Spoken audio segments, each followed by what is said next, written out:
Ons almal het leermeesters en daarom is die vraag, wie se student is jy? Kom ons lees weer uit Matteus 28 vers 19 tot 20. Gaan dan heen en maak disippels van al die nasies, deur hulle te doop in die naam van die Vader en die Seun en die Heilige Gees en hulle te leer om alles te onderhou wat ek julle beveel het. En kyk, ek is met julle al die dae tot aan die volëinding van die tyd. As pelgrims is ons op die pad. Ons beweeg van Jerusalem na Judea, na Samaria. Maar hierdie reis is nie net 'n beweging nie. Dit is vorming van die bekende na die onbekende. Ons mense na die nasies. En die woord wat gebruik word om hierdie beweging te verduidelik is disippels. Ons is leerlinge.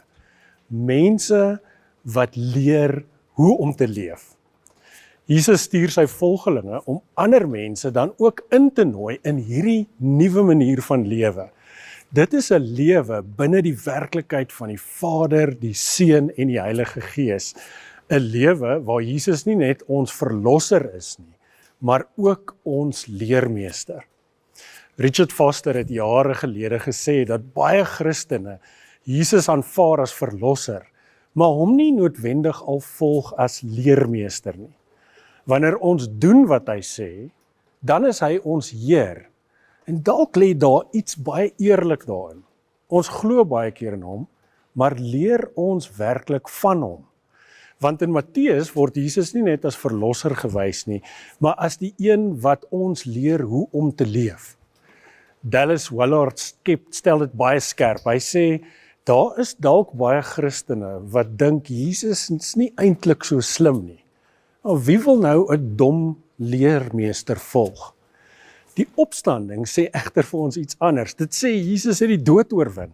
Hy is die leermeester wat alle mag het wat aan hom gegee is.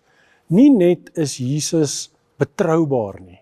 Hy is die mees betroubare en intelligente leermeester. En hy nooi ons steeds soos vroeër in Matteus, kom na my toe.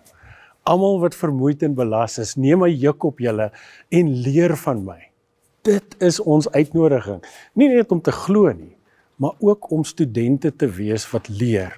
Om jou lewe te vorm volgens sy manier van leef. Want ons almal leer eers. Ons almal volg iemand. Die vraag is net, wie se student is ek nou? En dan, soos hierdie teks sê, wat leer jy ook vir ander? Want disippels maak disippels. Ons neem mekaar saam op hierdie reis van Jerusalem na Judea, na Samaria, as mense wat leer en ander help leer. Kom ons bid saam. Here, baie dankie dat U ons leermeester is. U is ons redder, U is ons verlosser, U is ons Heer en U is ons leermeester. Help ons vandag om opnuut as U studente te leef op hierdie pelgrimstog. Amen.